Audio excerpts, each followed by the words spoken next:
120 మంది బాగా ట్రైనింగ్ చేసి కరుడుగట్టిన తీవ్రవాదులు ఎల్ఓసి అటువైపున భారత్లోకి చొరబడడానికి రెడీగా ఉన్నారు అని హైలీ ఇంటెలిజెన్స్ సోర్సెస్ చెప్పడం వల్ల భారత ఆర్మీ అలాంగ్ ది ఎల్ఓసి సుమారు 750 కిలోమీటర్ల పొడవున్న ఎల్ఓసి వెంబడి అంటే పంజాబ్ నుంచి అటు జమ్మూ అండ్ కాశ్మీర్ NJ-98-480 వరకు హై అలర్ట్ ఉందని తెలుస్తుంది.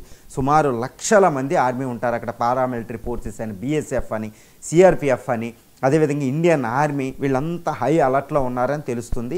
ఒక భయంకరమైన ఉగ్రవాద దాడికి పాకిస్తాన్ ప్లాన్ చేస్తుందని తెలుస్తుంది. ఇక్కడ ఏంటంటే ముఖ్యంగా జైషీ మహమ్మద్, లష్కర్ ఈ తోయిబా లాంటి తీవ్రవాద సంస్థలు, ISIS, ISIS లాంటివి ఎన్నో తీవ్రవాద డజన్ల కొద్దీ ఉంటాయి పాకిస్తాన్లో.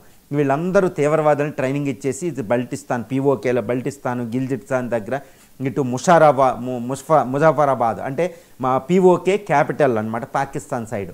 అక్కడ యూరి తర్వాత ఈ యొక్క అన్ని సెక్టార్లో సాంబా సెక్టార్లో ఎక్కడి నుంచైనా తీవ్రవాదుల్ని ఇండియాలో పంపించడానికి అంటే అనువైన సమయంలో ఇండియానికి పంపించడానికి. ఇప్పుడు వింటర్ వస్తుంది కాబట్టి చాలా ఈజీగా మన దగ్గరికి పంపవచ్చు. అక్కడ పర్వత ప్రాంతాలు నదులు ఉంటాయి కాబట్టి ఈజీగా వాళ్ళ నుంచి పంపేయచ్చు. వీళ్ళు ఎందుకు వస్తున్నారు? వీళ్ళు వస్తే ఏంటంటే మళ్ళీ పహల్గాం లాంటి ఒక భయంకరమైన దాడి, ఉగ్రవాద దాడి ఇండియా మీద జరగవచ్చు. అది సైన్యం మీద కానీ, అక్కడ జమ్మూ కాశ్మీర్ పోలీసుల మీద కానీ. ఇప్పుడే ఆర్టికల్ 370 స్క్రాప్ చేసిన తర్వాత జమ్మూ అండ్ కాశ్మీర్